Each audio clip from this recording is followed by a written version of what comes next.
Yeah. You never sell out. Never sell out. They can't tempt you with fortunes or fame. Sometimes you gotta talk that talk to them, But Nipsey. when that right deal, it comes your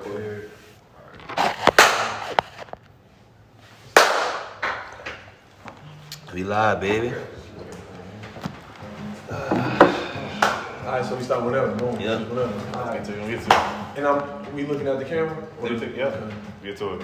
Welcome to the Ball2Business podcast. I'm your host, Thomas Wilder. Co-host Arie Williams. And we got three special guests. They blessing us. They our first guests on our show. Yes, sir. So we just wanna, say thank you for pulling up on us and doing this for us. Y'all Absolutely.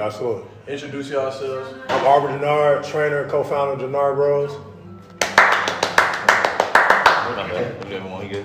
Gentry, I'm Director of Marketing and Operations for Denard Bros.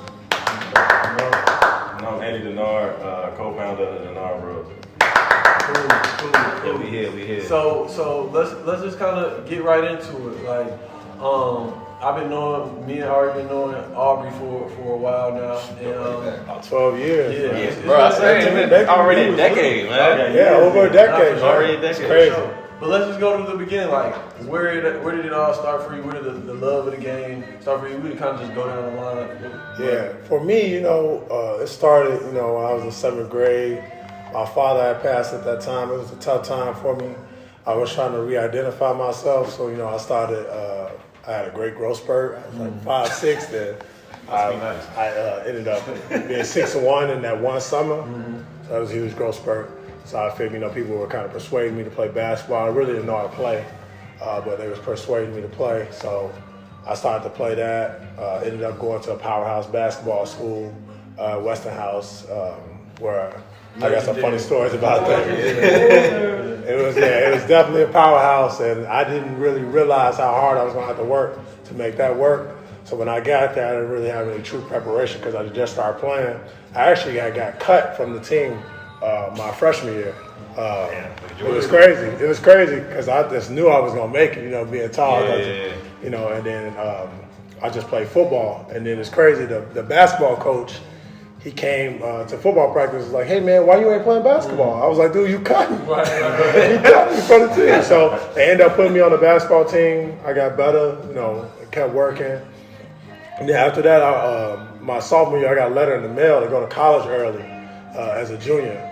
So I just saw what was to that. Wait, okay. I don't mean to cut you off, but Yeah.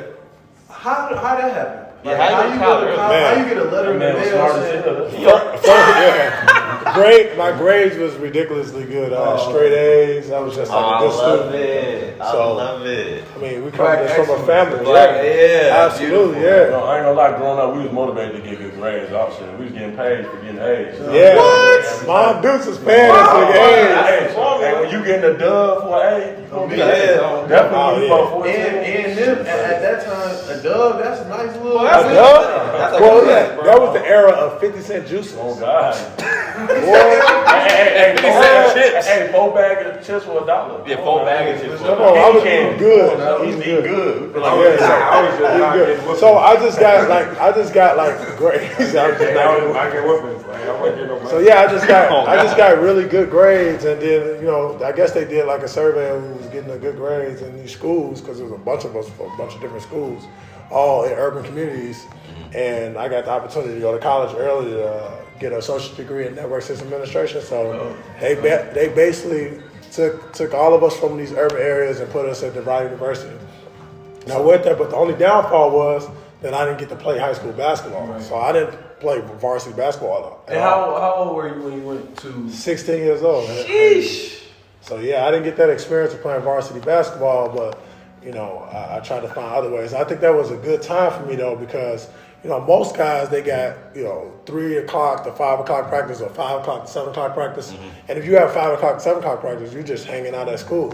But me, I had 3 o'clock on to kind of figure out like what I was gonna do with my day. And I know I love basketball, so I was just reflecting, practicing drills I saw Tracy McGrady do, Dirk Nowitzki do. I was just practicing stuff every day, waiting for somebody to show up at the park like this guy right here. Somebody showed me at the park, so I could do that to them. You know what I mean? So I could practice all my moves on them. Oh, you want the guy that was out the park showing off his moves, trying to wait for somebody to? No, wasn't no cameras there, man. Okay. Let me tell you something. I didn't have a phone until I was a senior in high school. And the phone was one of these, flip. Yeah. And I had to dial. Listen, in order to call somebody, I didn't have no camera on. Yeah, you had the minutes. it's not as ancient as back in the day. But like, in order to dial to find somebody contact, I had to press two times. I had to press four three times. If I wanted to capitalize a letter, I had to press it 5 times. I know you're Come on now, talking like one single. Yeah. it take you. You could have walked to see the person by the time I got the call. Right. Especially if your name was something long, like Clement or something like that. Your name was something long, I'll be like, man, never mind. That's not like Clement or something like that. Your name was long like that. Because I went to school at DeVry, man. It was a whole bunch of different ethnicities. That was one of the best things, though. That showed me that, like, it's not just one way to do anything. Because I went to school, all black school at Westinghouse. Then I went to a school where I had Asians, whites, Middle Eastern people. How did that shape you moving forward? Do you feel like that served you well? Like, Absolutely. Later on. Yeah, absolutely. I feel like you have this like natural prejudice or preconceived idea of the way people are, and when you like meet them and realize that they're just the same as you. Then you start to be able to build relationships with anyone. Yeah. And I think that's while we are at, and I am at, where the position I am in life, is because I'm able to build relationships with people who seem different from me. But like, nobody's different. Everybody's the same. We all one human race. I was kind of mad my mama put me in the IMSA program my 8th grade year rather than going to You were super smart then. Yeah, but I wasn't super smart. They just put me there. Did you get in? Yeah, Because they you put were me in there. smart. You was a nice guy. I'm the nice guy. My grades were good, but I was. You got in the MCU, you were smart. Okay, but so I felt though, but going in that program rather going to, because I missed out my first half of varsity season my freshman year. I could have been on varsity my freshman year right away, but I didn't go that summer, that summer circuit. I went to IMSA. But being at IMSA, seeing the science and technology, all that shit going on, that's kind of sparked my brain. And that's another reason my mom always was like, you're going to be going in computer science when you get out of there. I didn't even know. You knew you I did, but I didn't really know. My mom knew. I don't know how she knew. She saw it. She saw it though, but I was in here But like. you've always been tech savvy. Yeah, I had, Even when we was little, 3 years old. But it's being around. Of course, Not 3 years old. I'm about to say, what can you do in third grade? I like that third grade. Third grade, yeah. Third grade. My brother is freaking had all the letters in there. Anyways, yeah, technology and being around different. That's the whole point. Being at IMSA, I saw all different ethnicities. I saw how people actually interact with each other with not really the pro prejudice shit. So I'm sitting here like, okay, that experience was going to shape you for. And like you said, with technology is such an interesting component because sometimes you get like, if you really make a website or something, or learn to make a website from scratch, you literally are making nothing out of something. Yeah, you're turning nothing into something. Because you literally have to program if you want the background to be blue. And if you really get into like the foundation of that, that is really complex. That's stuff that we take for granted now because we have systems that can do it. But I was learning how to do that from scratch. It's all binary. So I was like, yeah, it's all binary. Like zeros and ones and code. Yeah, that's what I learned how to do. Oh, bro? What? I haven't done it in a while now. I feel you go, bro. I haven't done it in a while. Background, I love it. Okay. But when I saw that I could do that, I could just do this from scratch. This stuff that like be online that looks so amazing, I could just build this from scratch. That means that it's a foundation to everything. Let me find out what's the foundation to this. Let me find out what's the foundation to this. And then let's build everything foundation up. And then it just teaches you how to like build a process. Okay, so then going to the tech space, then how did y'all connect? I know Gentry's in the space. We gonna get there. Wait. We gonna get there. We gonna let everybody tell their story. Yeah. Okay. So after that, it was interesting because I didn't play high school basketball. I didn't play varsity basketball. I tried, to see if the Board of Education would let me play for other schools. They wanted me to play. Like Foreman wanted me to play, Walter Payton. Lane Tech, but they said no because those are all selective enrollment schools, self-performing. But we get into that another way. So I would play in adult leagues after school because I would wait after school. I would go right up to the park, and I knew adult games started at 5, and I knew people was getting off work, and they was gonna be late. They were gonna be late, so I was in shorts, ready, just sitting there, and wait, and they was like, "Oh, we can't start. We only got 4." I play, and then they started just letting me play with them regularly, and then I started getting better, and the refs started saying, "Wait, what school you go to?" I was like, "I'm in college, but I'm only 16." But I don't play basketball in school. And they was like, what? So they started calling college coaches. Only 16. Yeah. They start calling. They start calling college coaches for me. College coaches start picking me up at school. Or like I started going up to their campuses and working out, doing the open gyms. And they all started like wanting me to come to their school. So I kind of made a decision that was kind of like to freeload off my mom and make sure I was close to home. So I chose a school that was closest to her job. Chose a school that had dorms so I could get out of the house.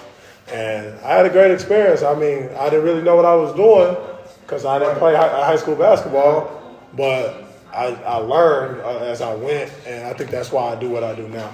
Making sure we can expedite that process for others, you know. For sure. And I think it's cool too. I think it's cool that you were persistent in trying to a lot of people would have just sat back and been like, I'm not playing high school basketball. I'll never go to college. And sulked in there and whatever. You know what I mean? And you was determined. You was outside waiting for, not knowing necessarily if, you know what I mean, if you would get the opportunity, but you were ready when the opportunity presented itself, and it ended up working out for you. So I think that's the message in the message. You know what I mean? So I think that's dope. Appreciate that. Yeah. And so Gentry, like, how did you hoop? Yeah, I played ball. Okay, in college and everything. Yeah, I played in college. That's how I met Eddie. Actually, I actually met Eddie first. He was my coach. He was like a player coach kind of. That is hilarious. You went to Chicago State? Yeah, I did. Oh, okay. I played there for like 2 seasons. What years? So I was there from 2014 to 2017. I only played 2015 and 2016 years. Oh, okay. Yeah, so I played Chicago State. Where'd you go? Western Michigan. My senior year, I think. Don't be mentioning that stuff on here, man. We're not gonna talk about it. We're not gonna talk mentioning that. We're not gonna talk about it. that. But yeah, go ahead. So yeah, I met Eddie because he was my coach. Originally, when I first got to Chicago State, I was the manager. So I'm gonna come back to that. But it kind of started. I think very similar story to Aubery. I was in high school. I was a kid from 7th grade all the way till probably I got to college that like everything I ever wrote about, papers, research projects, science projects, history fairs, it was all about basketball. Right. My teacher's like, can you like write about something that's not about basketball? I'm like, no. Right. Yeah. Where did that stem from though? Like, where that love for the game? That's a real. I mean, I think what happened when I was like 6 or 7 years old, my mom moved us out to the suburbs, and I had never seen a basketball hoop ever in my life. Didn't nobody driveway until I got home one day, and there was a kid across the street. His name was Chris Olivier. He plays basketball now. He had a basketball. I feel like He went to Oklahoma State. Went to Oklahoma State, went to Eastern, played at Seton. So he lived across the street my whole life since I was like 5 years old. Okay. I went outside one day, and my sister, her best friend was his older brother, so we went across the street, and I was just playing ball in his backyard one day. I was so small at the time, I couldn't even make a layup. I couldn't even get the ball up. So eventually I just was always back there playing with them until eventually I got old enough where now I can play with the big kids. But just fast forward, like I said, went through all of my middle school years. My only year I actually played organized basketball, 6th grade, we had a basketball team. I was the only black kid at the school that was like 80% Asian. What suburb were you in? 80% Asian. 80% What's going on right now? Honestly, so I lived in between houses. So my mom lived in Glenwood, which is like south suburbs near Homewood. So I went to HF in high school, but I used to use my dad's address in the city before I could go to a CPS school, which is Mark Sheridan Math and Science Academy, so magnet school, right in the middle of, close to Chinatown, like 27th and Wallace. So it literally was. Yeah, I'm right there, right by Chinatown. So I'm like 85% Asian. It's like 2 or 3 black kids in every class, and the rest of them is like Italian. They all live in Bridgeport. So 6th grade we had a basketball team. 7th and 8th grade we didn't have a team. And I remember 6th grade, the coach, when he gave out the T-shirts and the jerseys, he just gave me number 23 because I was the only black kid on the team. I guess he thought I wasn't Michael Jordan. Oh, wow. But I didn't want to be Michael Jordan. I was like, I'm going to get number 3, but couldn't get it, whatever. Yeah. But fast forward, that summer, that first 6th grade year, I didn't really have no confidence. I was like playing ball. That was your first time playing organized? That was my first time playing that wasn't like at a park. If I was at a park, I was killing all the kids at the park, by far. It's different. Are y'all playing at a park? Or? Busting his ass. They playing one-on-one. I'm just saying. Park, We get on that. gym, We get on that. don't matter. We get on that. Stay tuned. Yeah, do that. 7th grade, I played in the summer league in Dalton, and that's when I really started to see myself like blossom into like a basketball player. I was playing with older kids, and I had way more confidence. Freshman year, so between 7th grade and 8th grade, we didn't have a team, and then freshman year, without playing a whole year of basketball, I wouldn't go try out, and also didn't make a basketball team my freshman year. It was like very heartbreaking and like shifted my identity to like, oh, what am I gonna do now? Right. I was a kid telling all my teachers, yo, I'm going to NBA. Right. Like, I don't care if I'm 5'2". I'm going. Right. So then freshman year hit, nothing. Came back sophomore year, still nothing. Junior, senior year, tried out, nothing. Very heartbreaking experience. I was. I'm waiting for him to be like, When you make it, I'm waiting for him to be like, yeah. He said, yeah. You know, it's a happy ending. Like, damn. Yeah, never played a game of high school basketball. I actually one of those playing like all of my church leagues. And I was playing like AAU for like these weak ass AAU teams, playing at Eisenhower High School every weekend. But it was a blessing, though. It was cool though. That's a blessing, though, man. So I was out there playing, trying to get better. I was actually 14 playing 17U. How did you not get discouraged in that time? I It's kind of the same thing. That's real tough. I just wanted to hoop. hoop. I just wanted to hoop. I did not care about nothing else except playing basketball. I didn't care about playing video games like that. I didn't care about girls. I just wanted to hoop. That's all I cared about. So then I graduate high school. No. And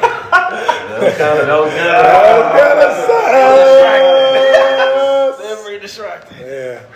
it's a family show. Yeah, that's cool. That's Yeah. cool. They got editing abilities. So then I graduated my senior year of high school, and I was like, I'm just going to Mizzou, be an engineering student, pretty much had to have my housing done, and I was like 90% done. But then I went to this basketball camp that was thrown by Bob Wilson. He played for the Bulls back in the 80s. Okay.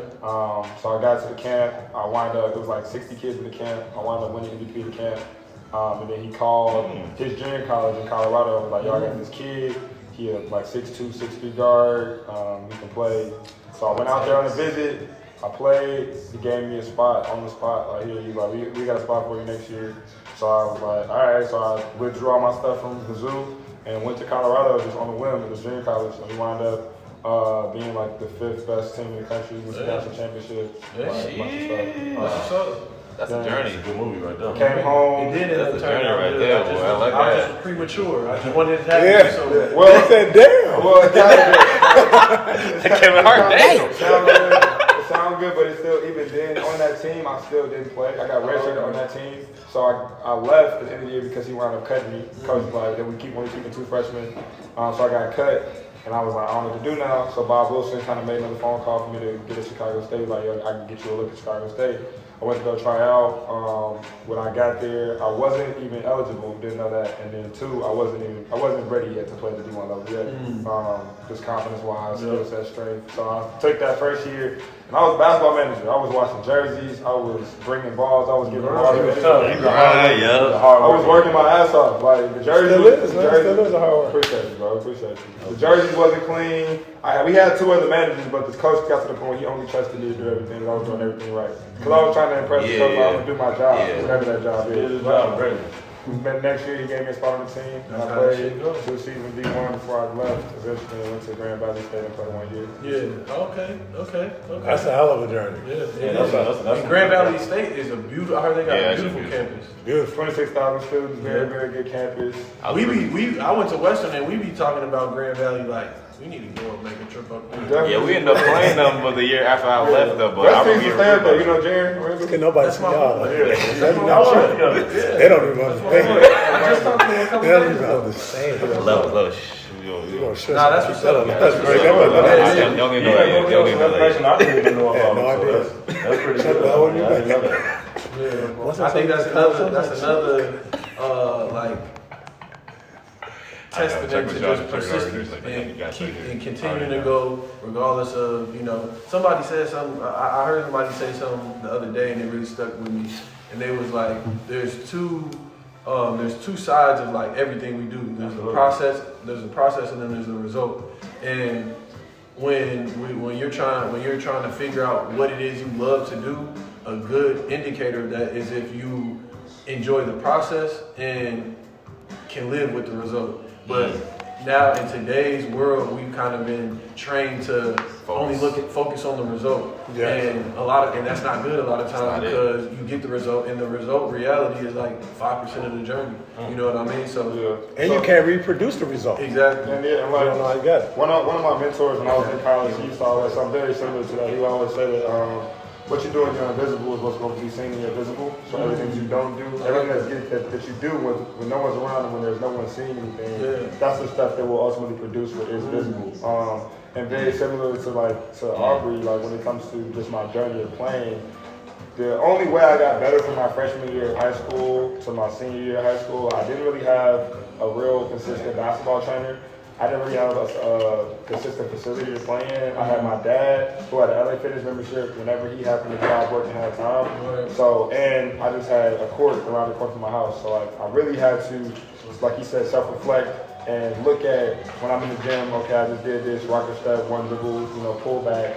But something about the footwork didn't feel right. I had to actually teach myself how to get better. So now when I'm coaching other players or training younger players, I can see the mistakes that they make in their footwork or in their patterns or in whatever movements they're making. And it's like, oh, the reason why you can't turn directions like this is because you didn't turn the hips. And I know because I also went through that process of like, why am I making this move this way and I'm pulling back and I can't change direction and go in the opposite direction? And it's like, oh, let me figure out why when I'm stopping, my momentum doesn't have enough, torque to get this way. So going through those same processes over and over and over again, teaching myself how to get better when there's no defender, no cone, no nothing, just visualize and imagination, I can help to replicate that and show the next kid, this is why you're doing what you're doing wrong. And this is why you're not having results in the game. Because you're doing it like this at practice, and the practice is going to look good. But in the game, when you got to go hard and there's going to be contact, it's going to be gaps, it's going to look a lot different if you don't necessarily know why you got to position your body like this or runs like this or touch right here. And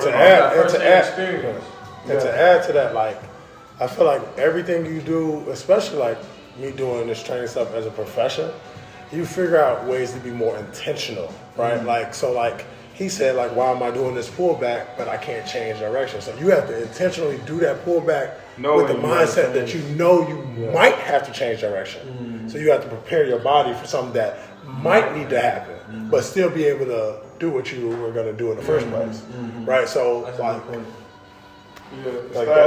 lot of that, also teaching yourself not to limit your options. I used to be a very, very predetermined player. Like, I know I'm gonna go right because he can't stop me, I'm gonna drive left.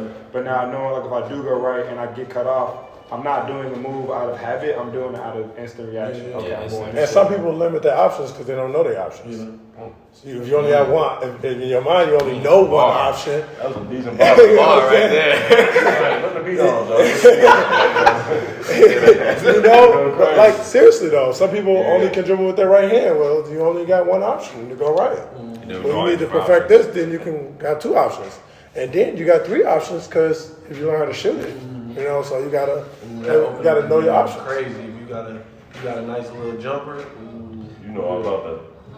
Yeah, that's pretty much what got me in every door that I played. Because one thing I could do was shoot, even if I couldn't do nothing else. I know basketball IQ when I got to college, like zero. Shoot can take you a long way. He knows all about that. I know he knows. Shoot can take you from Chicago to Miami, man. So let's take you a long way. Stand up. But anyways. Gentry, Eddie, what's the next step? What's their story now? I need to know the whole three since we got to. Oh, you want to know what my story is? Yeah, I need to know your story now. Well, Eddie Denard's story is definitely a little bit more different than everybody else's story. I mean, obviously, I wouldn't even have started playing the game of basketball without him. So he forced the ball in my hand. How'd that connection happen? So when I was 11 years old, 12 years old, I did not really want to play. Honestly, when I played basketball, I used to stand at the free throw line. Whenever I got it, sky hook. I'm not lying. You talking about a sky hook? Told you. But I didn't know story, that, bro. But I really did not know that I was good. I'm like, I don't really want to do this. I'm doing this because everybody else is doing it. I don't want to play basketball. But why the sky hook? Why you think That you was cash. Something quick. Don't let me jump in quick. That motherfucker going in. That motherfucker going in. I'm like, all right. So okay. that was like 6th grade. It was bro. cash, So though. then, Cash. but look, crazy thing is, Terry Head, Carlos Enriquez, my high school coaches came, and they was like, I don't get no fuck be doing sky hook. We want that motherfucker. He gonna be good. He's 6'4" already. He already 6'4". I don't care what he doing right now. What my mindset was, obviously, like you said, we had no foundation on basketball. We knew nothing about basketball other than what we seen on TV. Yep. Nobody was teaching us the dynamics of what you need to do to be good. So it was like, fuck, I'm gonna do this because I seen Kareem Abdul-Jabbar on the commercial doing some dumb shit like this. I'm gonna do it. And the shit started going in on accident. I'm like, shit, okay, it's weak, it's trans and everything, but okay, Hey, it was going in 3-4 times a day. Hold on. This is my thing, though. Kareem is like the 80s, bro. Y'all not in the 80s. Damn, I was born 92, shit. I was watching the Jordan go against Magic. I was born in 87, bro. On me, Magic is definitely doing this. Right, he was doing that thing, so he was doing that in the All-Star games and all that. So, And we were old heads, like when That you're makes young, sense. you hanging out with old heads. That's what they watching. You gotta watch what they watching. Yeah, they watching Magic. They watching Kareem. Ain't nobody better than him. Ain't nobody better than Will.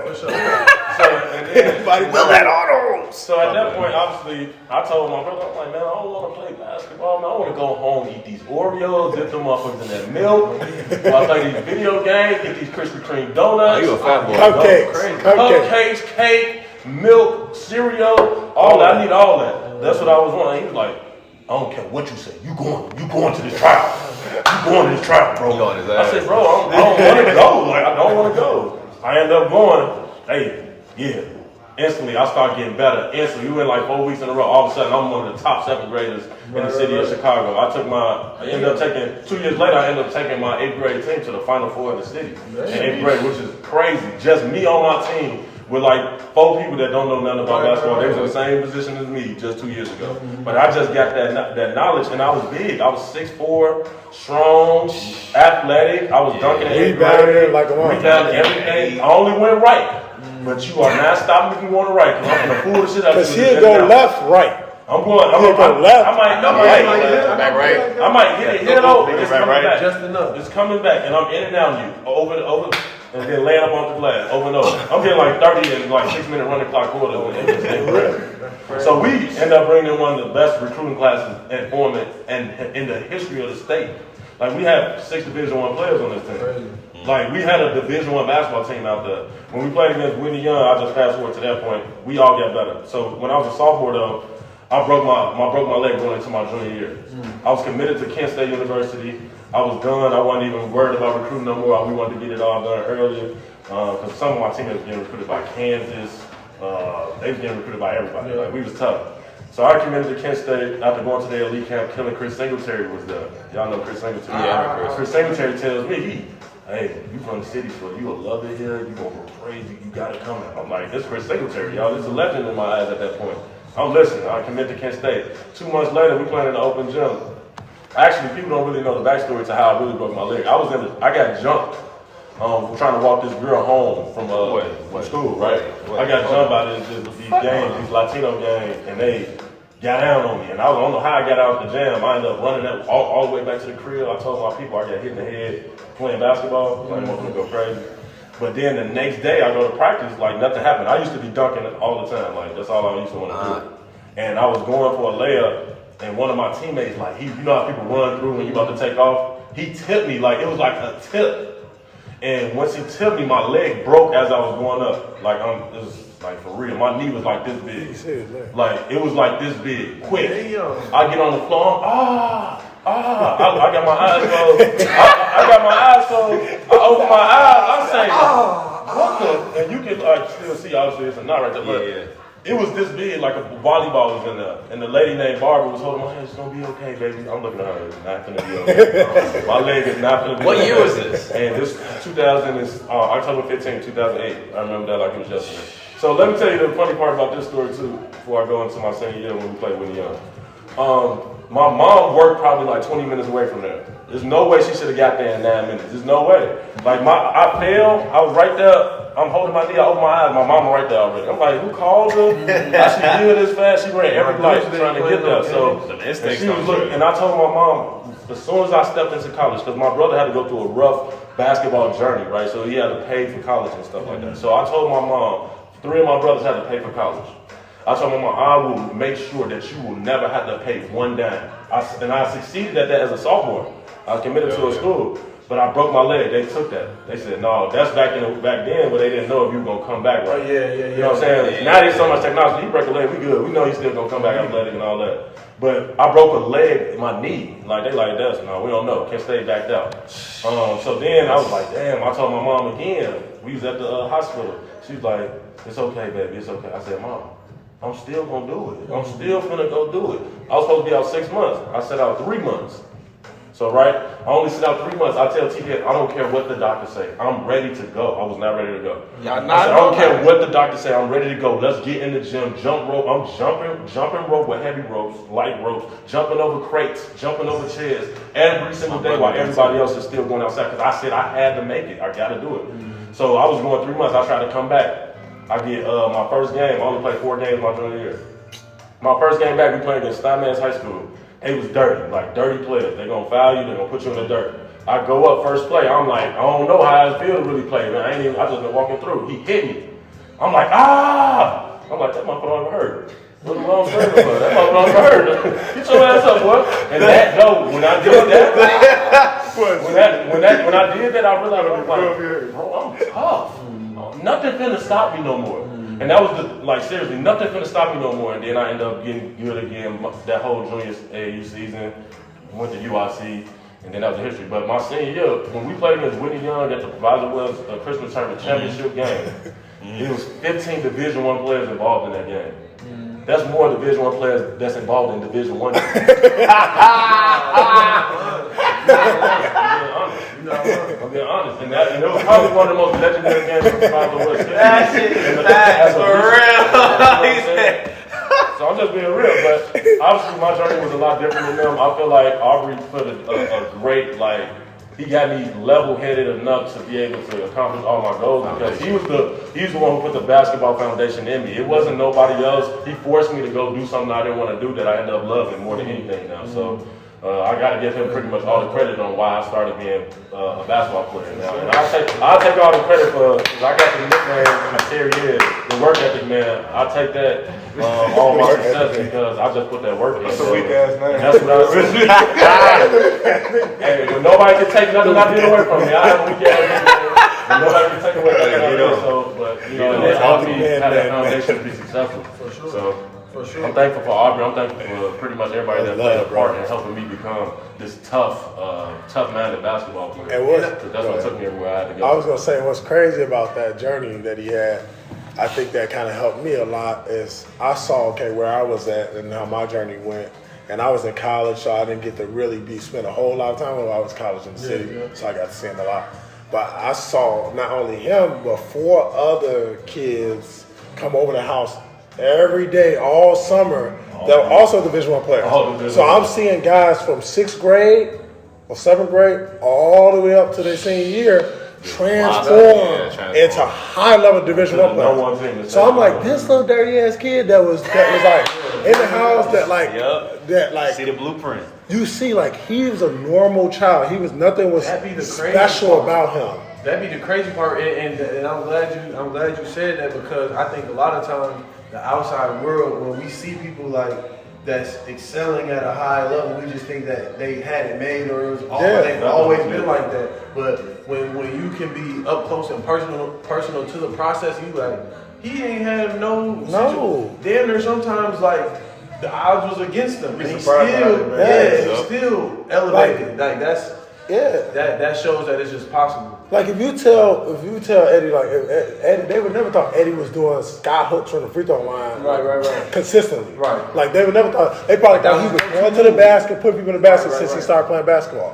Same thing with McCall and Vontae Doherty. They probably thought they was always, them kids was not always good. They was not always good. You gotta put that work in, bro. You have to That's put the the one work in. thing that I tell people about, like even what we're building with the Denard, bro. This didn't happen overnight. This was something that took a lot of time. We got to get into it now. This is something that, like, seriously, this is something that we put a lot of time and effort in. And it's been you know, 10 plus years. and like people don't really, they see the product now and be like, oh, you know, this is crazy. But they don't see when we used to have the open gyms at Chicago State University, when we used to have the open gyms at South Suburban College, Mozart Park, and all these places. This has been something that we have been doing for a very long time. We just took it to a new level. And with the help of people like you guys, and that's helping us get out here to the public and allowing them to see us and allowing them to see the product that we actually have. Because a lot of people think this is just open gym. This is not open gyms. Different. This is a very organized event. It's going to allow you to display your talents, to display your personality, display everything. It's bringing people together. The community out there having a great time. It was a picture. It's a picture that just floated around Instagram now with all the videographers and photographers took a picture together. That made my heart so warm inside because that's what I am about. I'm always been about that. My mom is about that. She always had family cookouts, invited everybody, all our friends over. Now that's what this is. A big cookout and a family event. Let's have fun. Let's put all these talents that God gave us on full display and let's show the world that we can actually come together and all eat. People community too. Especially for our city, because we have a hating city. Come on, this city is crazy right And now. if you look at those runs, I mean, he's been there. You see trainers in there, other trainers, that you would think that these trainers didn't like each other. They spending time together, hanging out with each other, dapping us up. I seen you on Instagram the other day collaborating with, I think it was R2 Basketball. Yeah. Shout out to him. I'll be He's tapping tough. in. He's good, yeah. He's in San Diego, right? Yeah, he's in San Diego, And so it was cool seeing y'all even collaborate because I know how that could kind of get in that space. Exactly. Everybody like jockeying for position. And I appreciate him coming through because that does nothing but help both of us. You know, I think that, like, obviously we're getting more popular in the scene, so he was just reaching out. He's put a post on his page asking if any Chicago trainers that he could be put in contact with. I guess a lot of people gave my name or whatever. Wow. So he reached out to me, and then he said, do I want to do a camp with him? And I was like, yeah, let's do it. I think that'd be good. I'm trying to build something at the Red Line. Shout out to Red Line, too. They're really helping me build a foundational base out of old Irving Park. Okay. So I figured that'd be something to kind of help build up the program that I want to build up to try to give back to the community and some of the kids I'm involved with already. So we just decided to collaborate. It went great. We had like 50 kids at the camp with 3 days notice. I think if we would have did a month notice, I think we could have had 200 kids. So I'm going to build on that. I'm going to try to connect with more trainers around the world and try to like bring them in so these kids in Chicago can get that experience. For sure. Hear a different voice. Yeah, I wanna. So I seen you. You graduated from Chicago State, right? Yep, I went to UIC first. Then I went to Kirkwood, where I was honorable mention All-American. I seen that. Then I went to New Orleans, which I never wanted to leave that place. It was probably one of the best places I've ever been in my life, honestly. As far as just turning up, just having a good time. He's acting a fool, bro. Everything, food, like quality was crazy. And then I finished at Chicago State because I just wanted to come home because we got an NCAA violation in New Orleans. Oh, okay. So I wanted to just be able to come home, play in front of my family, and at least have a chance at playing for a championship. At New Orleans, we was just gonna play 26 games, and it was a done deal. I couldn't go for that. Yeah, for sure.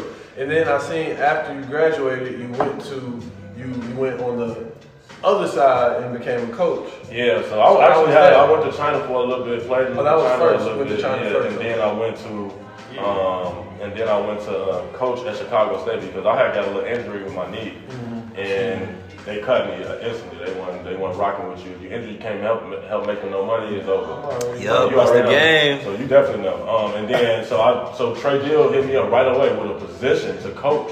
I had no coaching experience at all, but he was like, the way you were as a player, the way you led us, I led Chicago State to the all-time amount of wins that they ever had in Chicago State. In the Division I era. Yeah. So I was part of that team. I was the captain of that team, leader of that team. But my leadership skills translated over to the coaching very easy. It was an easy transition. The players already respected me. Like it was like 2 players that played with me still on that team. Yeah. So it was like a real, and the best player on that team was still on that team. So Clark Rosenberg, shout out my boy. He's probably the most tenured Denard bro. Yeah, Clark. Yes, shout out Clark. Shout out my boy. He just went overseas. So go crazy this year. But like, so I was coaching Clark. So I had Clark on like. Under your wing. Yeah, so much respect from Clark that everybody fell in line. It was just like, easy. Listen to him. You know, he knows what he's doing. He led us to the most wins. We did not have the most wins before he came. He came 1 year, we had the most wins. The proof is in the pudding. So then Trey just gave me that job, man, and he blessed me with so much knowledge. And he's a great guy. Trey Deal is a great guy, man. He's like a father to me. So Dope. yeah, Dope. that's how that game went. Dope. The coaching thing was real fun though. Like coaching is great because you get to see it from a different perspective, right? Obviously, as a player, you think you're right most of the time. Yeah. But it's times where you really aren't right. And you gotta accept the coaching to get better. And I think that's one thing that taught me patience and it taught me more knowledge of the game to have a better understanding of the game. So coaching, I give a lot of credit to that being part of the reason why I was successful too. I think as a player, you looking at it a lot of times from a selfish point of view. 100%. You look at it from a selfish point of view because you obviously you want to do well. You know what I mean? You know what you can do. Exactly. Like I can put it in the hole every time. Exactly. And the coach is looking at it from how can I get everybody on the same page so we can accomplish one goal. The best out of everybody. And and so I think that's probably 100%. And I think too, like to touch on that, I think that sets us apart from a lot of people. You know, I'm a high school head coach. I'm a trainer. You know, obviously I play. And I think that when you have those experiences, you kind of have a great outlook on the psychology of the game and how people take constructive criticism. And just because someone gets upset when you tell them something doesn't mean you shouldn't tell them something, right? Like that's what I had to learn. Because sometimes you don't want them to get upset, so you won't tell them, right? But like, it doesn't matter if they get upset. What are they gonna do? They can do 2 things. They can rise to your expectations, or they can quit. So, like, they're not going to quit. You know, some people just not going to quit. But they got to rise to your expectations. So, some people lower their expectations because they're worried that people are going to get upset. Right. No. I rise to expectations. I don't care if you get upset, get over it, and then rise to the expectation. And then that's why everything I think we're doing, especially the fact, because he's just like that too. He does not care if you're upset, if it's the right thing to do. Even with me, like if I get upset about something, if it's the right thing that we need to be doing for the business, he's gonna let me know, and I'm gonna do it. Same thing, vice versa. And that's why everything that we're a part of can grow, is because we hold it to the highest expectation, almost an unrealistic expectation. And that's a testament to everybody that y'all got that's involved, because as men, a lot of times we be so prideful about a lot of things. It's like we can't take criticism. So the fact that like even if you upset about something or you think that you're right about something, you can take a step back and remove yourself from the situation and look at it and be like, okay, well maybe he's right.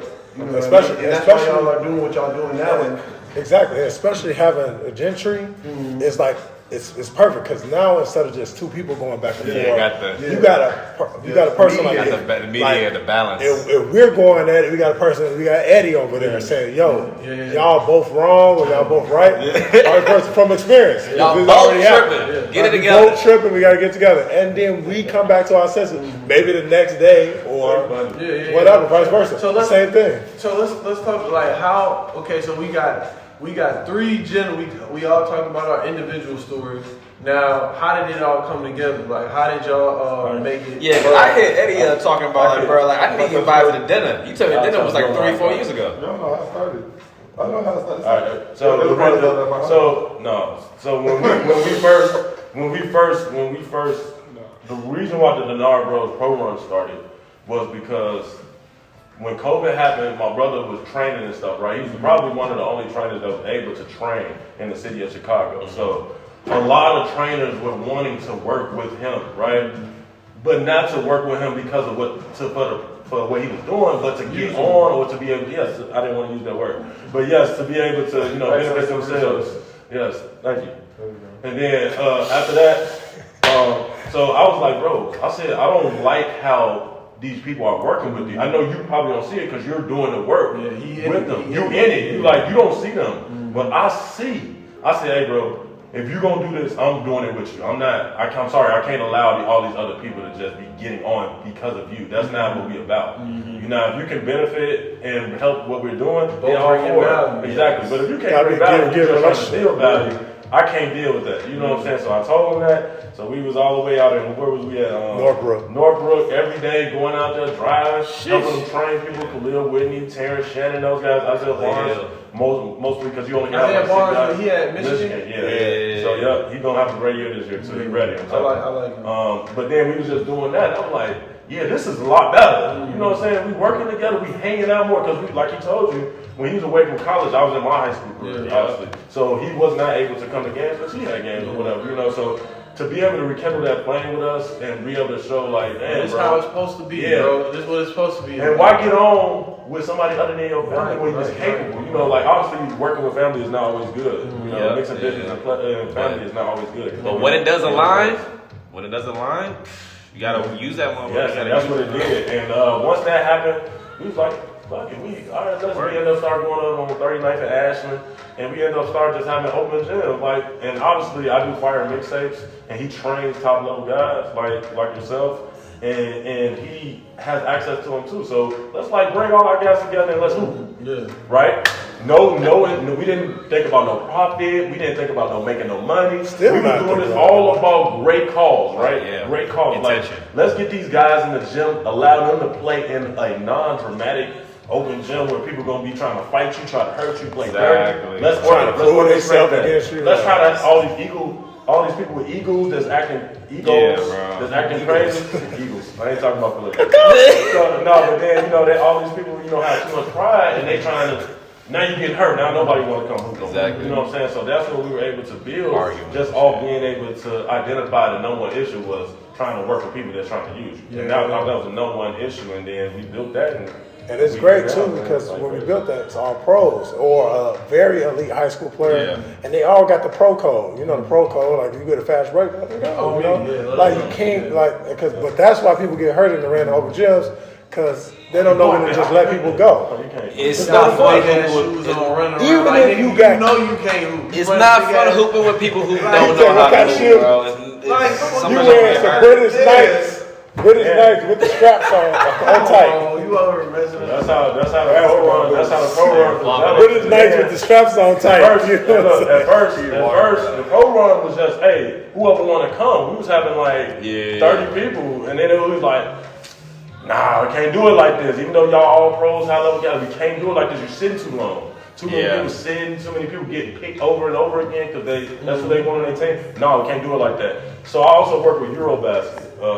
How did that come along, bro? I actually just went up to the camp and did what like most of the videographers and photographers do with us. Like the crazy thing is, shout out JB Visions. JB Visions actually told us. He was at Charlotte yesterday. JB Vision walked up to me and said, "Man, I really appreciate y'all, man. The fact that I go to y'all programs, I got the opportunity to shoot at Charlotte.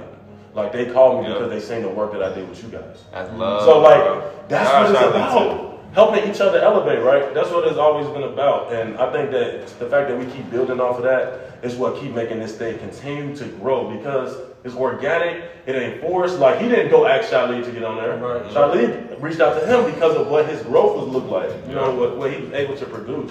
So the platform that we allow him to be on. The platform that we are creating, not just for ourselves, but for everybody involved. Even like the podcast, like I was telling D Will, shout out my boy D Will too. I was telling him like, bro, you could come set up at the gym and just do like the commentating at the gym. I was telling him like it allows everyone that was involved to have proof of concept. Go set up there and have the commentating. Proof of concept. Because the players are off for 10 minutes anyway. Come on, it makes sense. You have 10 players off for 10 minutes every game. And then you getting that's the thing too. You getting to see 10 high level guys for 10 minutes. Then you see another 10 guys high level for 10 minutes. Then you see those switches just sitting in the crowd with red. They never. I think bro. Dalen just business wise, the fact that y'all not just letting anybody in, regardless of if you're a high level guy or not. At the end of the day, scarcity like makes people want to be more involved with you guys. So the fact that y'all are like limiting people, things like that, yeah, exactly. So now like people probably hitting y'all up front, like, bro, can I get in the run? Or if you just let anybody go, it's like, I don't know. And the thing is, if people just be patient and allow us to build and continue to build and grow, it takes time. We'll be able to help more people just in those situations than if we try to allow you in now, because now it's real tough right now. You got some guys that's in there that you shouldn't be out there with. People don't realize that. So let us build that up to where we can have something else, where we can have it for guys like that can get exposure, and boom, now you be able to. Now you got film. And then those like the league guys or whatever also want some extra bump. Exactly. They come on Tuesday and Thursday. Right. But Thursday could be the premiere day. You know what I mean? But we can have every day can be a day. That's what Rico Hines does. Rico Hunt, yeah. At UCLA? Yeah, because some people playing that ain't got no business playing that too. 100%. But I also don't like that. I don't like that at all. If you don't like, if you're not at that level, I don't think you should play at that level. You know what I'm saying? It's levels to it. If people think that they're good, why do you want to be put out there to be? So, but let's talk about this because I think that there are some people who don't need to be in even the same gym as some guys, but I know that I can say from experience that a lot of these guys, once you get to a certain level, there's not much off. Like the NBA, a lot of times, like there's people overseas who will bust people in the NBA has, but they just play a role better than somebody like Mike James, for example. Shout out to Mike James. Bro, you can't tell me that he wouldn't be. He's not better than. I'm not gonna name no names, but like he's better than a lot of people. He's just probably not willing to. He probably making way more money. Way more money, and he get to do him. Be him. So, but there's a lot of guys like that. You feel what I'm saying? So I think that there are examples of people guys that's like you shouldn't be out here. Then there's also people who's like, and it's just like a situation like where you get a great job, you can pay 6 figures, but you're miserable. Yeah. Like, what's the point? Yeah. Like, you can be rich and miserable or poor and happy. Which one will you choose? For some guys, I think basketball is different though. I think it's different for some guys because I know that, like, for example, like when I was done playing college, like I had like one small offer to go play in Ecuador somewhere for like a couple $100 a month. But for me, like, it wasn't about playing basketball anymore. At that point in time, it was about what was the best business decision for me. Exactly. So like with a lot of basketball players, if they just care about hooping, they don't care if they hoop here or if they hoop in Kazakhstan. Exactly. So it's like they don't really care if I get to play basketball and my mental situation is okay. Me playing at home would be obviously much more luxurious, but it also comes with a lot more headaches when it comes. If I'm making $1 million there versus making $1 million here, living in the hut. The amount of fame I'm gonna have here making $1 million and the amount of stress and the amount of you're number one for me. Borrow some money or something. Yes, just all the camaraderie that comes with being an NBA player. You don't necessarily have that because a guy making $1 million in China, he come home and nobody might not know who he is. On me, I could lie and say I'm broke, or I made $50,000 this year. I ain't got. I got a baby. I want my money going to my baby. The whole time you done made. But that's the reason. What Gentry talking about. That's the reason why I'm saying deciding to not go pro or try to pursue that level, because like if you do have more going on for yourself, like we have that background tech or the case may be. And it's like, okay, I could try to go overseas for 2 or 3 years, make maybe the minimum of what they're talking about in fucking South America or maybe in Greece or whatever. But if you have an opportunity that can literally get your career and your lifestyle and whatever you actually want to do for your own self, it's a very evident trade-off. There's a very low floor for, I guess you would say, for being a professional basketball player as far as start monetarily. Yes. It's a very low floor, there's a very high ceiling. Yes. So the want and desire to obtain that high ceiling is there. But it comes with, of course, all the grimace and the grind of becoming a basketball player. Like, is it really worth it living in the hut for 2 years? But starting in the States as a software engineer or as a regular mundane, you make $25 an hour, graphic design job, 45, like it's a much higher floor, but it's a much lower ceiling. So the convenience of having those immediate dollars up front where you can actually start to build the foundation of your life in your early 20s, 25, 27, when people are thinking about what, families, thinking about financial stability. I mean, it's like Kiefer Sykes' story. It's like Kiefer Sykes' story. Shout out to Kiefer. I know you're supposed to be here too, but we'll see you next time. But yeah, shout out to Kiefer. Shout out to him, because you look at him, I'm sure it was times where he didn't make any money. Nothing at all. I don't think so. I can't agree with you on that. Because we got to think about it. I'm sure it was times. Coming out of college, he went straight to like, I think, he went to like Asia. They paying him bad. And he's a jumper. You know, over there the game. He has a He was like a top 5 best point guard. He getting 6 figures. I don't know. I'm not counting his pockets. Hey, well, I guess I don't know. I don't think I'm just saying. Been good. I think Kiefer been good. Okay, he been good. Okay. But I do know what you're saying. But it's a different. It's different from when you go starting for the Pacers, though. I'm sure. What you mean, like the money?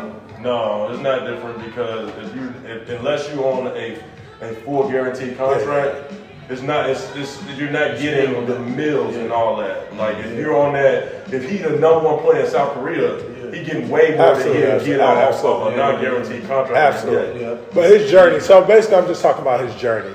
His journey, he could have quit and not try to pursue that, you know, because he's been all over the place. But what it did do for him playing and starting for the Indiana Pacers was increase the bag. Sure. So now maybe he didn't get it while being there, like you kind of said, the upfront and the back end. Yeah, that's fine. I would take an opportunity and not get paid as much as I can get paid in South Korea to be the starting point guard for the Indiana Pacers, because after that, exactly. I'm going to be making. You gotta pay me. I'm the starting point guard in the NBA. It's the highest league. He gonna get money. So exactly. So that process, whatever it is, if you can pay $500,000 a year, that's in no comparison to 2.5 or whatever. You know. So like.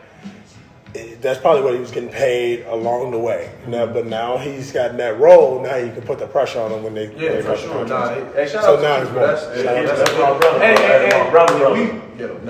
That's a good dude though. That's a good dude. That's a really good dude. I tell all of my kids the same thing. I also coach AAU. Okay. So I coach 17U. What team? M14. Okay, yeah. That's right about me. M16 is good. But yeah, so I coach AAU, and I try to tell a lot of the young kids, because they're all looking to play college. A lot of them will play, and some of them may not. It's just the way basketball is fall. But try to tell them all the time, like, when you are getting to a level, when you're done with college and you're thinking about playing professionally, like, people look at basketball like it's a sport, and it is when you in 8th grade. After you get in 8th grade, it becomes an investment. It's not necessarily going to be. It's not about the fun no more. So this shit is a business. So think about when you get to high school. Right? Ball2Business. It's a business. It's an investment in your life, your body. When you get to high school, the first thing you can do is when you turn 16, you can start working, right? So if you work a job, McDonald's, Wendy's, wherever you want to work, that's the first item that you can add on your resume as a professional. And you can work, whatever part-time job you can make until you get to be 18, and then after that you go to college, and when you finish college, you add to the resume. And basketball, because it's a business, it's a very similar career path. Is every single job you work, every single year, or every season you play is going to be added to your resume. And once you get an executive position, once I show, I've been the CEO of PepsiCo, right? You can't pay me anything below that now because my resume shows that. Once I played at the NBA roster, you can't put below it. It's a professional correlation with my resume, my credentials. And I'm just now. Exactly. Unless you don't know your worth. Just like in the regular world. As an engineer, there are engineers who know 5 different languages, but they might make less money than I make, and I know one. But it's because they don't necessarily know what resources they bring to the table as a professional in that industry. What was you gonna say? I was just gonna say, like, I'm just now understanding the business side of things. Like, I was so naive to the fact coming out of college thinking that this is supposed to be how it's always been. And I got a rude awakening when I realized, like, nah, they don't care nothing about, like, they trying to profit off of you, and you need to be having your mind in the same, you know what I mean? Use them how they use you. Exactly. So Basketball tool, man. Yeah. Let the tool use you. Elliot Cole said that on the bench one day. I was so mad. I was not. I ain't Who you think? But I just played. I was in Georgia with him, and I seen him, and I'm like, I'm like, bro, I know you from somewhere. And he was like, yeah, bro, we used to play together, blah, blah, blah. But I was on the bench. He called. When the game, Yesterday. I'm sitting on the end of the bench, not getting no burn. I don't know who we playing, but I'm just mad. 'Cause I'm like, it's like a second game in a row, third game in a row, fourth game in a row. I ain't touched the court. This at Chicago State? Yeah, I'm like, why am I not touching the court? He like, don't be mad. Use basketball, don't let basketball use you. Probably the most profound thing he ever said to me in my life. That was pretty good. But I mean, it was something at the time. I didn't want to hear that because I'm like, you just played 30 minutes last night. I'm not trying to play. You dropped 40 on it, yeah. In a good situation. I'm not like, Don't worry about it. he just shot 7 for 9 for 3 last game. I mean, but you want to listen to motherfucker who isn't in a bad position. Yeah, you go listen to Virgin Great. That's why we think it's always a good He had 25, 7 for 9 for 3. Don't worry about it. I'm just a little bit better than you. He broke in on me. I'm just a little bit better than you. Don't even worry about it. No, for sure. So, okay, so now we got the Denard pro run. Pro runs, and it's safe to say at this point, like, y'all have the best runs in the city. I'll let you proclaim it. Runs. I think it's safe to say Check up that. stamps. Men's stamps. Ball is Life, right? Y'all was on Ball is Life. They came out and so that's ESPN a Next was out. You said who? ESPN Next was out. ESPN. That's the one who covered like the top high school guys and stuff. Okay. We had Mantis and JJ in the building. They came out. Michael came out. How are y'all One getting time. all these guys? One time I'm sure it's from years of We begging just being in we the. just begging him. Sometimes you got to. Please, People are gonna follow the talent. People are gonna follow the talent. If you got the most talent, they're gonna show up on their own. You know, that's how it kind of started. And now they know that we are going to produce the talent. We're going to bring the talent out there, and we're going to make sure it's talent there. So they're going to come every week. They say they're going to come next week, even though they don't know the rosters. Because they know the talent's going to be there. For being a third party and not really like on the outside, being someone who gets to kind of see what happens from I guess you would say, area view, and then also, now being on the inside, understanding what happens. I think that the biggest component as to why these guys come out and play with them is just pure respect. As a basketball player, as a player, you want to be where good basketball players are. If you're going to go to a run, you're going to, like you said, where you're going to follow the talent, but also in the same token, if a certain specific coach or trainer or scout or some type of basketball operation representative calls you like, oh, it's a run at this place at this time, and his name rings bells, you're going to want to be there. And a lot of that comes from the fact that Eddie's built a lot of relationships with these guys from, actually working with them on mixtapes or, video content. Aubery's trained a lot of these guys and has built the respect. He's like, if this guy has enough prowess and understanding to help me get better at my game at a professional level, he's probably those other guys who are better than me, who may not be as good as me, but also maybe somewhere on my level that I can go to that, and as a basketball player, I respect that. When they used to hold runs, I will go hoop, knowing that it's going to be guys that run who are better than me that I can get better at. And aside from getting better at, it's guys that run that now I can measure myself up to. I can see where do I actually stand. He's the number 5 recruit in the country.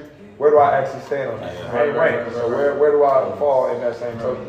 No, it's special seeing JJ right now. Right in the runs playing against these pros, and then how he's playing. I think when it comes down to who's going to benefit the most from all of this, it's probably going to be JJ Taylor. I think to be able to go out there and play against adults who play at literally the highest level, playing against guys from first round NBA draft instead of AAU, playing against guys competing playing against not this year, but he played some in the spring, but not the summer.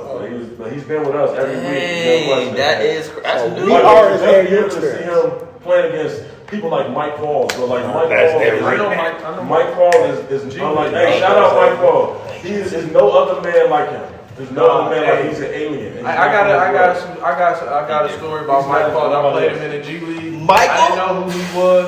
You know now, huh? I know he. Get up on that rim. That dude, he a different animal. Different. Yeah. Animal. He's just different. He's not like him, bro. And another thing, he be geeked. On me. But another thing, a feedback we've been getting back from some of the pros is that this really is inspiring them to get better. So every week now, they'll go, I've seen so many pros that I've never seen working out on Instagram or anything.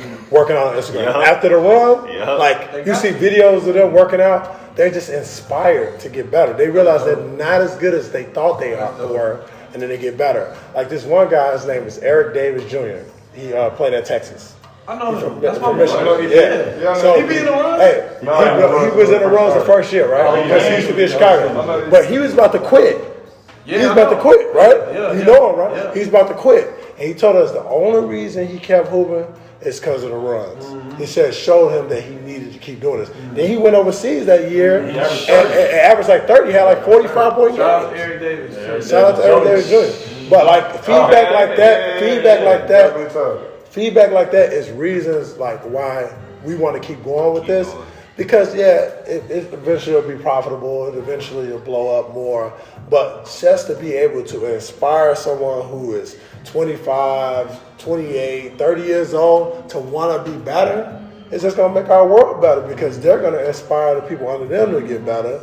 And then they're going to do the same thing we do in their own special ways. Because a lot of times these kids are messed up because the older guys don't care about helping them. You know, we had a guy, I won't say his name, at the pro run, who was the older guy, and he was complaining about the younger guys not sharing the ball. Well, you an older guy, you can tell them, right? Why aren't you telling them? Why aren't you walking up to them, having a conversation with them? Why aren't you mentoring them? So we kind of got away from that a little bit. I'm 34 years old, so we got away from that, my generation, and we just say, "Oh, those kids messed up. Well, we just let them do what they do." No, have so much inspiration in getting better that you won't allow nobody else around you not to be better. Right? Like I don't even like being around people who don't want to be better. Like I won't even be around you if you're not trying to be great. I just, all right, man, I'm gonna head out. All right, I'm gonna head out. If you're not trying to be great, like why would I want to be around you? You are a product of your environment. You surround yourself around people who don't want to be great, you're not gonna be great. I don't think it's really anything invigorating around being around just people who are okay with complacency and whatever they're doing. Because it's like, it ain't about necessarily about always getting better at whatever craft you're doing. I get it, like you should be working hard, but even as friends, if I'm hanging out with just these people who are complacent with what they're doing, every Thursday we can go to the same place. Every Friday we can eat at the same restaurant. Every Saturday we can go to the same club. And every Sunday we can go to the same church. Like it's gonna be the same cycles because you're happy with just doing the same thing. You need growth, man. You need growth. You can't grow like that, and it's not even fun. It's not fun, dude. No, I go out Thursday night, 3 weeks in a row, and I see the same faces, the same. Like I don't want to do that. But the thing is, that shit hard. It's hard to like. It's easy to sit back and be like, I'm cool. You know, like, let's go to the same bar. I know what to expect. But to be like, to live on that edge and be constantly pushing and pushing and pushing, waking up, going after that shit hard. Not everybody built for that. Not everybody built for that. So and it's not always bad. My mom used to always tell me that the world needs ants. But yes, but if you are trying to get better, I'm not saying like don't do. If you're complacent, that's cool. Your life is cool. You like that? That's cool. Nothing wrong with that. But I'm trying to get better. Yeah. So I need to surround myself around people 100%. Who are trying to get better. 100%. Like, 100%. Otherwise, I'm not going to get better. 100%. So, 100%. there's no knock on the people that's not trying to get better. Hey, shout out to the people who are not trying to get better. Shout out to the people who are not trying to get better. Y'all better be trying to grow, change, inspire something. Okay, don't be out here playing around. Okay? Shout out to the people who don't want to amount to nothing. We're not doing that. Nah, for sure. Before we end it off, I want y'all to plug y'all like what y'all doing, where people can find y'all at, and things like that. So where can we can just go down the line again? My Instagram tag is at Denard Workouts. You can work on me at Redline Old Irvin. I'm there every day, so just hit me up. I love it. Hey, I'm Fire Mixtapes, Eddie Denard, the one and only, best in the world at making exposure highlight tapes. Like I said, I work with Eurobasket. I love to help guys get to the next level. Whatever I can do to help you guys to, be successful, that's what I'm all about. That's what the Denard Bros is all about. So that's what we're going to continue to be about. You can find me on Instagram at Peterman_. I'm a basketball trainer. I mostly train high school kids, so that just like high school more. Like it's a transitional period. And I also help to run a clothing brand. It's called Progression, Chicago-based streetwear brand. Progression tough. It's tough. That's what you wearing right now? Yeah. PRGIS. Progression No Vowels. So it's Chicago-based streetwear brand ran by my brother, designed, owned by my brother. Pretty much everything is organized and orchestrated to and for the liberation of all people, specifically black people. So taking aesthetic, recreating moments in black history and creating aesthetic fashion and art in which way that people actually want to see. You know, anybody can make an MLK t-shirt and it'll look corny. We try to make those stories actually look dope. So taking sneaker culture and streetwear and footwear fashion and putting it on his head and creating a whole brand for it. So, That's real. What you talking about? So we gonna end off all our segments like this. Who is one person y'all think that we should have on the show? But the only caveat of it is y'all gotta help us get him on the show. Him or her on the show. You gotta get Ahmad Starks out here, man. He's doing some wonderful things with the Chicago Sky, but he's one of the top trainers definitely upcoming in the city of Chicago. I mean, he's really big in the youth and helping develop the community. I love working with him. He helps me a lot with the Denard Bros too. So I mean, just having him here, I think would be great and beneficial for people to kind of see exactly what he's doing and see how he was like that. Yeah, he was like that. He was super like that. Yeah, I remember still like that. that. And he got dumb bounce still, and I don't know how he Still? He can dunk easy, kid. Like he only 5'9", bro. Like he got dumb bounce, but you definitely should get him out. Shout out my brother. That's my brother. That's my brother. Oh yeah, we gonna have that. And then another guy, Derek Baker over at Pro Train. I think he does a lot of. They call him DB. Okay. DB Miyagi. I know him. He's the guy with the beard, ball guy. He helps run the Shy League. Shout out to the Shy League. Oh Derek Baker definitely does a lot of behind the scenes work with the players' bodies that doesn't really go accounted for. People don't realize he's doing all that work. He's not big with videos and posting so much about it. But he's helping a lot of pros get their body right. He's a scientist when it comes to that strength conditioning and speed and agility stuff. So I think definitely you need to get him on the show to kind of pick his brain and see what his philosophies are. Derek Baker. Definitely plug me with him. Get out of here. Absolutely. Yeah. We appreciate y'all, man. Check up. We will, again, this is our first one too. I think it went well. Yes, absolutely. Just like y'all, we're going to continue to grow and get better as well. Yes, we just want to say thank y'all for. Can we get y'all at the Denard Bros and let's do something at the Denard Bros program on Thursday? We got 2 more left. I leave Wednesday. I head out Wednesday to Germany. You know your boy gonna be we definitely gonna collaborate. Yeah, we can post. We definitely gonna make that happen. Yeah, we can figure something out. Maybe have a live pod. That would be tough. We can figure something out for a live there. We need to get a set like a standing table. Yeah, like interview. Players from our from the like saying like while the run's going on, have a table. Lexi Brown they come. Oh, Lexi, yeah. Lexi. She fighting in the WNBA. Yeah, she played for Sky. She got a ring. She's from Chicago though. Yeah, you can talk. Yeah, she's not from Chicago. She's from Atlanta. She D Brown. Yeah. But she'll do one. She like to do that because to help her. Follow. And that'll. I think that's also 20,000 views. Okay, so that's another one we gonna need to. We got three. All right, Gentry. I was gonna say happy birthday, Bree Smith. Ball2Business Bree. Oh, Ball2Business Bree. Oh yeah, she got the run too. Definitely would highly recommend trying to get her on the show. She's just a very, very well known just basketball personality and basketball mind. She's a basketball historian when it comes to just Chicago basketball. She also taught me a decent amount of information when it comes to just who are the movers and have been the movers and shakers in Chicago for basketball. So very well connected person, very down to earth person. Anybody that is to know has done work with Nike and Jordan brand on basketball behalf. She definitely the plug. So definitely somebody I could make sure y'all. Also, as far as players, I think I've been spending a lot of time with Charles Matthews, so I've kind of known a lot. I've been knowing him since he's I've been knowing him since he's been 15 years old, 16 years old. I coached him at St. Rita for that 1 year. Damn, he from St. Rita? Yeah, St. Rita. Yeah, he went to Kentucky, and he I think it was him and the Marty transfer. So he's went from being one of the top 100 players in the world to playing at Kentucky, being that's one of the best players in the world. Good player at Michigan, really good player. Then going to Michigan and becoming like an All-American type of player, getting in the draft, about to get drafted, tore his ACL. Is that what happened? So, and now his journey back has been great. I've been a part of it, for the last 4 months, working with him 6 days a week. And he's really determined. And I think he's gonna get there. Nice, bro. So it's not gonna lie. It'll be good. He's very good.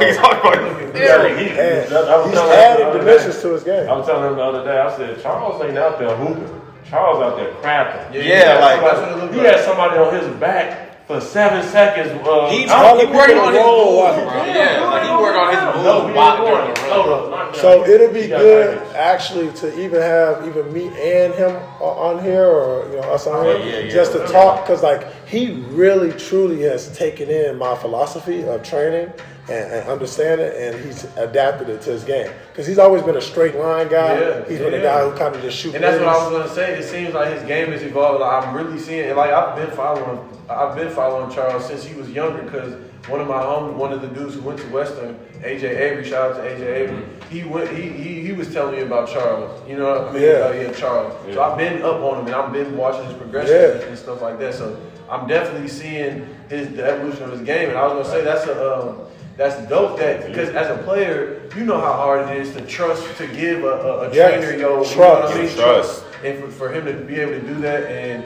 you could, and seeing him reap the rewards of doing that, that's a beautiful thing. Like that's what it's about. And daily I tell people all the time, like when you're training someone, you like the trainer and the athlete has to have ultimate levels of trust, right? Because I'm constructively criticizing you for an hour to 2 hours straight every day.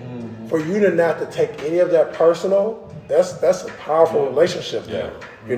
Like otherwise you can't get better. And you can't even work out with somebody 6 days a week if you can't take that type. Unless I'm just gonna pass you the ball over. Exactly. But I'm literally like, nope, not right, go back. Nope, not right, go back. Gotta be coachable. Having a player-trainer relationship, it definitely does create that accountability within the relationship, but also within yourself. Me being a player and then being trained, and then now flipping to being a trainer. I have got to see both sides, and it teaches you how to remove your ego, especially the trainer you're working with kids. Like if you're working with kids and you make it about you, I mean, you're an asshole. Like it's a kid trying to get better. And that's what I was saying earlier. When you first become a trainer, sometimes you care more about the optics to build your business. That's why you'll put all these cones and dummies and mats and all type of stuff. I literally use no cones anymore because I don't care about that. I know who I am. I know what I'm able to do. And if someone trusts and believes in me, just like I trust and believe in them. And we have that relationship. And that's why he's progressing so much, is because this is like organic growth. Like, what do you need? I mean, we have these conversations. How do you feel? How does your body feel? What do you feel like you need? And then we collaborate on getting better instead of a coach or a trainer just telling you, put it through your legs hard. Go, go, go. That's not hard enough. Go back. But it's like, bro, let's talk. Like, what do you feel like? He's like, man, I didn't feel right on this spin. Okay, we working on spins all week. We're gonna do different variations, different rhythms, different counts. We're gonna 1, 2, 3 spin. We're going 1 spin. We're going 1, 2 half spin, fake spin. We're doing every foundation of spinning until you feel so comfortable that we can spin and then hold somebody off and then snake dribble. Spin, then hold somebody off, then step back. You know what I mean? Like spin, then dump. Like now it's like, okay, we mastering something. Real detail. And then after we master it, we relate it to another pattern. So let's say I spin, I go left, left, and spin and lay it up, right? Okay, now look, you having trouble with your step backs? Okay, how does that spin relate to the step backs? You said left, spin. Okay, let's work on left, step back. Maybe you just have a problem with left. Maybe it's not the actual action. Maybe it's the pattern. So we recognize the pattern and master the pattern, and then we can find other things that relate to that pattern. Now you can do rondos, left, fake rondo, turnaround jumper. Bro, you know what I'm saying? They ain't getting this basketball IQ. This is too deep for us. This is going to be too deep. But that's how you can master things. So think about it. If you view everything as the same, and you do the same shit over and over, won't you be good at it? If you do the same thing over and over? The reps. I'm saying, if you do the same thing over and over, are you going to be good at it? Yeah. Okay, so if I view everything as the same, then I'm just doing the same thing over and over. I'm just getting real good at it. Everything, because everything is the same. So that's. Hey, You got it, folks. You got it, folks. You gotta break down on that one. Hey, I just wanted to leave one comment before we got out of here, but it just goes back to 5 years ago. You seen the video? Yep. 5 years ago, my advice to everybody, I don't care what age you are, if you got a vision, don't let nobody tell you your vision can't be seen. If you got a vision, don't let nobody tell you your vision can't be seen. Because I tried to tell them. Arie, he's seen the video. 5 years ago, I brought everybody together to work on it. I told them, like, let's work together and build something, and this shit'll blow and it'll be gigantic, right? Literally the exact same words. And I told them the famous words of Henry Ford. Step number one is coming together, right? That's step number one. If you come together, then you can make things happen after that. But a lot of people didn't believe in my vision. So now a lot of people being left out. You know what I'm saying? And now, guess what? Guess what they want now? They want a part of that vision. So my advice to everybody who's watching, like, if you have a vision, don't let nobody alter your vision. Don't let nobody tell you, because I've been seeing the open gym Denard Bros thing growing. I've been seeing Fire Mixtape grow when I started it. I've seen it already, but nobody else seen it. Right? And nobody knew I'd be doing highlight tapes with these NBA guys and being able to. Bro, I talk to people that I'm not supposed to talk to now because of what I built. But everybody told me that it was not going to happen. Everybody told me, like, no, bro, I don't think we should all work together. What about our own individual brands? I said, what are you talking about? You can have your own individual brand and still work with somebody else. That's dumb. Guess what everybody does now? Slam, Ball is Life. Everybody has their own brand working for them. Why? When we could have had our own. But they didn't see my vision. But don't worry, I still see my vision, and I'm going to continue to make my vision come true. So that's our advice to everybody, whoever tuned in, just to know that if you got a vision, go for it, bro. Don't let nobody change it. 100. Appreciate y'all, man. Hey, this has been a great first episode. Again, I appreciate y'all for pulling up on us and blessing us with y'all. Appreciate y'all. Appreciate y'all, brother. Absolutely. And definitely locked in for sure. This is the first episode. Ball2Business. Shout out to we out here. Hey, later. We back Thursday, 7 p.m. Check them out. Oh no, Yeah, you never sell out. never sell out. They can't tempt you with fortunes or fame. Sometimes you gotta talk that talk to them, But Nipsey. when that right deal, it comes your Sometimes they way. can't handle it.